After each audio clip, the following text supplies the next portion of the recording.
자기 아들을 아끼지 아니하시고 우리 모든 사람을 위하여 내주시니가 어찌 그 아들과 함께 모든 것을 우리에게 주시지 아니하겠느냐. 오늘 본문 말씀입니다. 자기 아들을 아끼지 아니하시고 우리 모든 사람을 위하여 내주시니가 어찌 그 아들과 함께 모든 것을 우리에게 주시지 아니하겠느냐. 하나님이 가장 아끼시는 아들 예수 그리스도를 내주어서 죽게 하였으니 다른 모든 것을 아낌없이 선물로 주신다는 말씀입니다. 가장 큰 것을 값없이 선물해 주신 하나님께서 이제 그보다 더 작은 것들을 주는 것은 어렵지 않다는 뜻이지요. 산모가 자녀를 낳은 후 젖을 먹이는 것은 참 어려운 일입니다.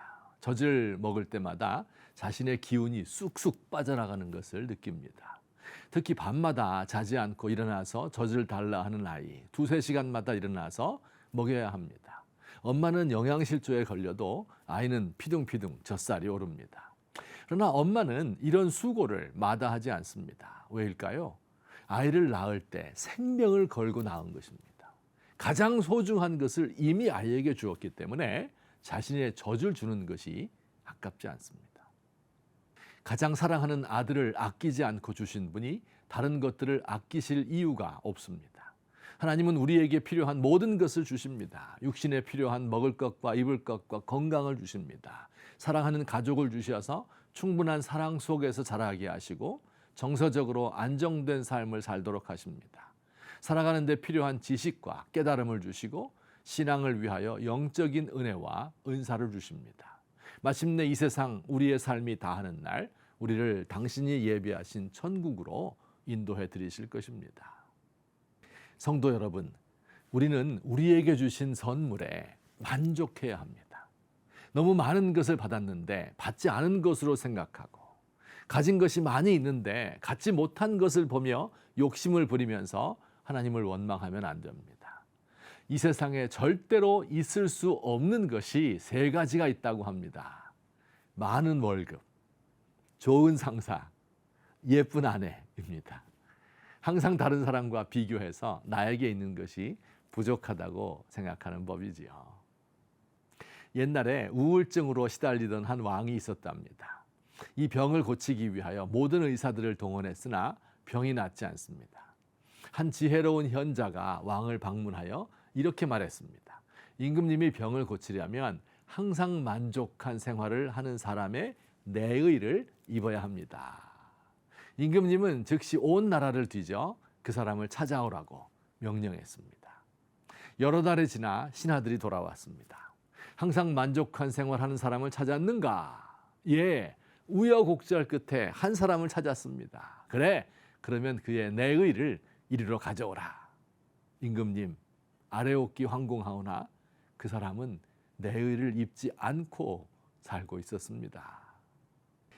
사도 바울 선생님, 그는 돈이 많이 있는 부자가 아닙니다. 천막을 만들어서 자기와 동행이 먹고 여행을 하였습니다. 건강하지도 않습니다. 늘 긴 여행에 힘들고 지쳐 있었고 지병에 시달렸습니다. 가족이 많은 것도 아니었지요. 그는 독신이었고 그의 주변에 몇 사람의 제자들만 있을 따름입니다. 유명한 사람도 아니었습니다. 지금은 세계적으로 그를 모르는 사람이 없지만 그가 살아있을 때는 아니었습니다.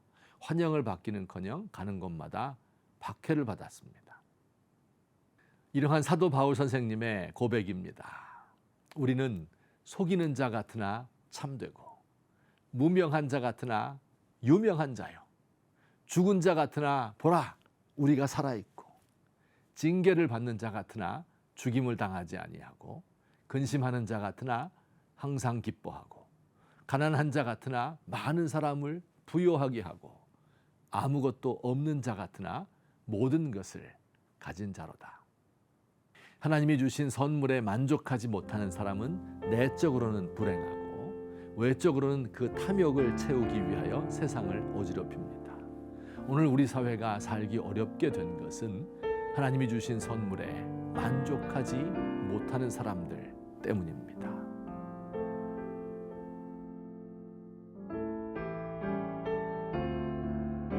주님, 제가 어찌 이리도 미련한지요. 눈을 감으면 하나님 한 분으로 만족한다 고백하지만 눈을 뜨면 다른 사람과 비교하기 시작합니다. 주님께서 저에게 주신 모든 좋은 것들을 기뻐하며 풍성한 삶을 살도록 도와주세요. 탐욕으로 나 자신과 다른 이들을 괴롭히지 않게 해주세요.